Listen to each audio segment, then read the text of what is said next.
Platform ticket मिलना बंद हो गया है। अगले 28 फरवरी तक प्लेटफॉर्म टिकट नहीं मिलेगा। शनिवार को हुए हादसे के बाद रेलवे प्रशासन की ओर से यह बड़ा फैसला लिया गया, जहां 26 फरवरी तक प्लेटफॉर्म का 28 फरवरी तक प्लेटफॉर्म का टिकट नहीं मिलेगा। और महाकुंभ में भारी भीड़ उमड़ रही है। महाकुंभ में के साथ साथ प्रयागराज जाने वाले तमाम रास्तों में भी भारी भीड़ की स्थिति देखने को मिली और शायद यही कारण था कि नई दिल्ली रेलवे स्टेशन पर भी भारी संख्या में यहां पर लोग पहुंचे और भगदड़ मच गई, जिसमें कई लोगों की मौत होने की खबर तो वहीं कई लोगों के घायल होने की खबर सामने आई। देखिए तस्वीरें नई दिल्ली रेलवे स्टेशन से आपको दिखा रहे हैं, जहां भारी संख्या में लोग मौजूद थे और भगदड़ का कारण ये भीड़ बनी, जिसके बाद रेलवे प्रशासन की ओर से यह बड़ा फैसला लिया गया है। और चलिए अगली बड़ी खबर की ओर रुख करेंगे। सपा विधानमंडल दल की आज बैठक है। सपा अध्यक्ष अखिलेश यादव बैठक में मौजूद रहेंगे। कल से यूपी विधानमंडल दल का बजट सत्र होना है और इसी को लेकर कार्य मंत्रणा समिति की बैठक होगी। सत्र को सुचारू रूप से चलाने पर चर्चा होगी। इस वक्त की बड़ी खबर से आपको रूबरू करा रहे हैं, जहां सपा की ये अहम बैठक होने वाली है। सत्र को सुचारू रूप से चलाने को लेकर इस बैठक में चर्चा होगी। तमाम वरिष्ठ लोग इस बैठक का हिस्सा रहेंगे। सपा विधानमंडल दल की आज बैठक होनी है। सपा विधानमंडल दल की आज बैठक होनी है और इसी को लेकर आप तक अपडेट पहुंचा रहे हैं। सत्र को लेकर इस दौरान चर्चा की जाएगी। तमाम वरिष्ठ लोग, तमाम अनुभवी लोग इस बैठक का हिस्सा रहेंगे, जो कि सत्र को लेकर चर्चा करेंगे। कार्य मंत्रणा पर इस दौरान चर्चा होगी। सपा के अध्यक्ष और सांसद अखिलेश यादव बैठक में मौजूद रहेंगे। कल से यूपी विधानमंडल दल का सत्र शुरू होना है और इसी को लेकर आज ये बैठक होनी है, जिसमें तमाम अहम मुद्दों को लेकर इस बैठक में चर्चा की जाएगी। इस बैठक में सपा के प्रमुख और सांसद अखिलेश यादव भी शामिल होंगे।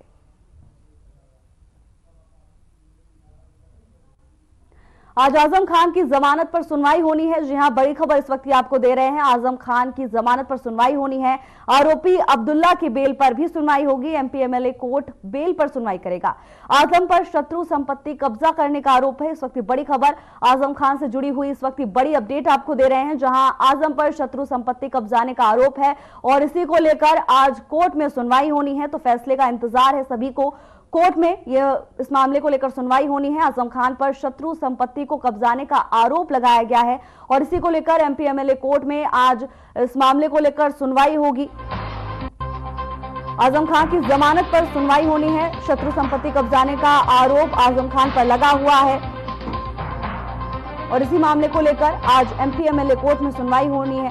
कोर्ट के फैसले का इंतजार सभी को है कि आखिर आजम खान को जमानत मिलती है या नहीं। आजम पर शत्रु संपत्ति कब्जाने का गंभीर आरोप लगा था और इसी को लेकर उनके मामले पर आज सुनवाई होनी है। आजम खान की जमानत पर एमपी एमएलए कोर्ट में सुनवाई होगी। कड़ी सुरक्षा के बीच आजम खान कोर्ट जाते हुए दिखाई दे रहे हैं और देखिए भारी संख्या में यहां पर लोग भी मौजूद हैं। दिल्ली में यमुना की सफाई का काम शुरू हो गया है। कचरा हटाने के लिए नदी में कई मशीनें उतारी गई। एलजी के निर्देश पर सफाई अभियान शुरू हुआ। 4 स्तर पर यमुना की सफाई का काम पूरा होगा। कई विभाग मिलकर यमुना की सफाई करेंगे। इस वक्त की बड़ी अपडेट, दिल्ली में यमुना की सफाई का कार्य शुरू किया जा चुका है। कई विभाग के लोग मिलकर दिल्ली के यमुना को साफ करने का काम शुरू कर रहे हैं। दिल्ली में यमुना की सफाई का काम शुरू हो गया है। देखिए लंबे समय से यमुना सियासत का विषय बनी रही। लगातार दोनों ही पार्टियां एक दूसरे पर आरोप प्रत्यारोप लगाती रही। कचरा हटाने के लिए नदी में कई मशीनें उतरी हैं।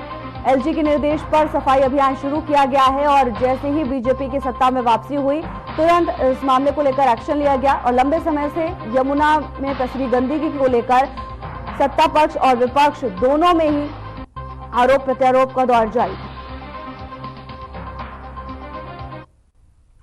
यमुना नदी के पानी में जहर वाले बयान पर दिल्ली के मुख्यमंत्री अरविंद केजरीवाल को सोनीपत की सीजेएम कोर्ट ने नोटिस जारी किया। इस मामले में केजरीवाल का कोर्ट में पेश होना है। बता दें कि चुनाव प्रचार के दौरान अरविंद केजरीवाल ने यमुना के पानी की गुणवत्ता पर सवाल उठाते हुए कहा था कि यमुना का पानी जहरीला हो गया है और ये लोगों की सेहत के लिए खतरनाक है। उनके इस बयान पर स्थानीय प्रशासन और विपक्षी दलों ने कड़ी प्रतिक्रिया भी दी थी। विपक्ष ने इसे भ्रामक और लोगों में डर फैलाने वाला बयान बताया था। इसके बाद एक याचिका दाखिल की गई, जिस पर सुनवाई करते हुए सोनीपत की सीजेएम कोर्ट ने केजरीवाल को नोटिस जारी किया।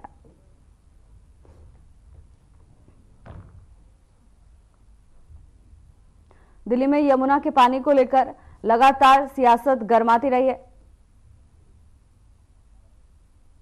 रामनगरी अयोध्या श्रद्धालुओं की पहली पसंद बनती जा रही है। राम मंदिर ने एक अहम उपलब्धि हासिल करते हुए सालाना चढ़ावा में तीसरे स्थान पर अपनी जगह बना ली।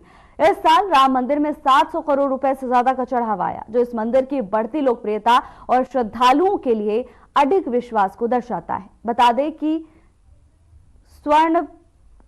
इस मंदिर की बढ़ती लोकप्रियता और श्रद्धालुओं के अडिग विश्वास को दिखाता है।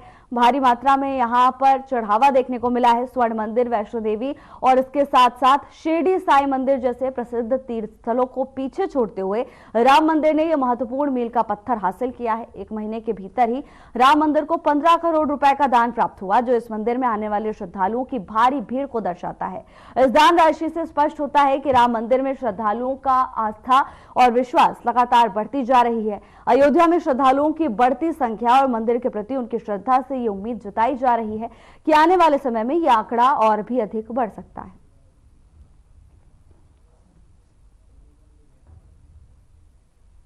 महाकुंभ में बिना किसी विशेष तिथि मुहूर्त के ही संगम पर आस्था का जनज्वार उमड़ पड़ा। भोर में ही संगम जाने वाले रास्ते फुल हो गए। सड़कों पर सिर्फ गठरी झोला लिए श्रद्धालुओं का तांता देखने को मिला। भीड़ सड़कों पर इस कदर देखने को मिल रही थी कि पैदल संगम से शहर तक मौनी अमावस्या सरीखा दृश्य नजर आने लगा। संगम में अमृत स्नान के लिए आस्था का जनप्रवाह इसी तरह उफनता रहा। देर शाम तक 1.50 करोड़ श्रद्धालुओं के डुबकी लगाने का मेला प्रशासन ने दावा किया है। और देखिए, ये तस्वीरें प्रयागराज के महाकुंभ से हैं। 144 वर्षों बाद इस भव्य पल का गवाह बनने का इन सभी श्रद्धालुओं को मौका मिला है और यही कारण है कि भारी उत्साह के साथ, भारी जोश के साथ श्रद्धालु महाकुंभ पहुंच रहे हैं और आस्था की डुबकी लगाने के लिए आतुर हैं। देखिए कैसे श्रद्धालुओं का जनसैलाब यहां पर देखा जा रहा है। महाकुंभ के साथ साथ प्रयागराज पहुंचने वाले रास्तों में भी आपको इसी तरह की भीड़ दिखाई देगी। जिन हाईवे पर, जिन सड़कों पर वाहन तेज रफ्तार से चलते थे, वहां अब आपको वाहन रेंगते हुए धीमी गति में दिखाई देंगे। एक तरफ जहां महाकुंभ में आस्था का सैलाब है, श्रद्धालु बेहिसाब हैं, तो वहीं वाराणसी, अयोध्या में श्रद्धालुओं की भीड़ अलौकिक है। लेकिन अफसोस, इस पर भी सियासत अब जोर पकड़ रही है। आरजेडी प्रमुख लालू यादव का कहना है कि फालतू है महाकुंभ, कुंभ का कोई मतलब ही नहीं, ये सब बकवास है। ये लालू यादव का बयान हम आपको बता रहे हैं। लालू यादव ने कहा कि उस महाकुंभ को फालतू कह रहे हैं, जिसका आज 35वां दिन ही है, लेकिन अब तक 51.47 करोड़ से अधिक श्रद्धालु गंगा में डुबकी लगा चुके हैं। इस महाकुंभ को लेकर सियासत ने जोर पकड़ लिया है।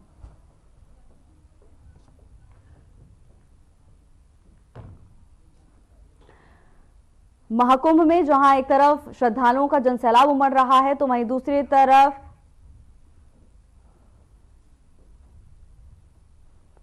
और इसी पर ज्यादा जानकारी के साथ हमारे मैनेजिंग एडिटर अनिल मिश्रा हमारे साथ जुड़ गए हैं।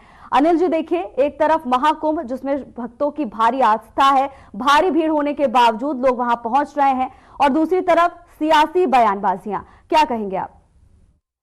निश्चित रूप से महाकुंभ एक बड़ा महापर्व है और उस महापर्व पर जिस ढंग से सरकार ने तैयारियां की थी और लोगों से आह्वान भी किया था और लोगों की एक आस्था और श्रद्धा, क्योंकि उसमें बताया गया 144 साल बाद ऐसा ग्रह नक्षत्रों का योग है जिसके कारण महापर्व की एक महत्ता बढ़ती है, उसको देखते हुए जनता निश्चित रूप से ज्यादा मात्रा में वहां पहुंचने की कोशिश भी कर रही है और वहां पर जाकर संगम में डुबकी लगाकर कहीं न कहीं अपनी आस्था को प्रदर्शित करना चाहती है। लेकिन जहां 50 करोड़ के लगभग पब्लिक आती है, तो इस तरह की व्यवस्था को कंट्रोल करना निश्चित रूप से एक बड़ी चुनौती होती है और उस चुनौती को पूरा करने में सरकार ने कोई कसर नहीं छोड़ी है। वो पूरी तरह से इंतजाम किए बैठी है। लेकिन हाँ, क्योंकि दुर्भाग्यवश एक इलाहाबाद में, प्रयागराज में एक घटना पहले भगदड़ की होती है जिसमें कुछ लोगों की जान भी चली जाती है, तो उसको लेकर पहले विपक्षी सियासी हमले करते हैं, क्योंकि व्यवस्थाओं में कई तरह की कमियां बताने का प्रयास किया जाता है। उसके बाद परसों जिस तरह से नई दिल्ली रेलवे स्टेशन पर दोबारा उसी प्रयागराज के महाकुंभ से जुड़ी हुई एक घटना फिर भगदड़ की होती है, और वो नई दिल्ली रेलवे स्टेशन पर होती है जबकि देश की राजधानी है और सबसे बड़ा स्टेशन माना जाता है, जहां सारी सुरक्षा व्यवस्था चुस्त दुरुस्त हर पल रहती है।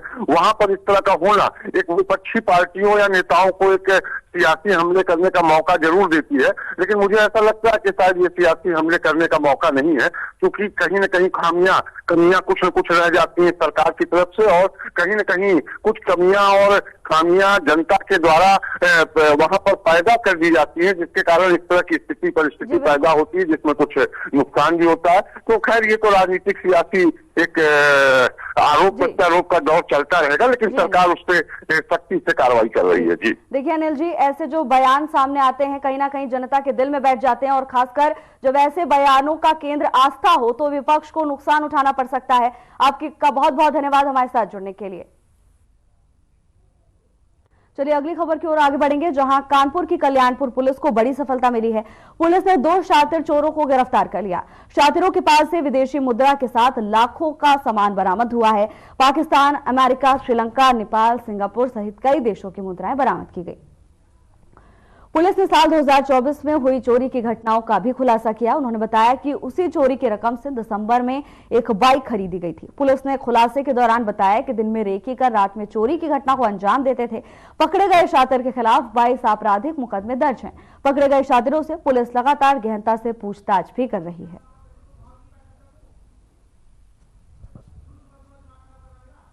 सेक्टर 49 थाना क्षेत्र के आगापुर गांव में बारात के दौरान हुई हर्ष फायरिंग से एक 2.5 साल के मासूम बच्चे की दर्दनाक मौत हो गई।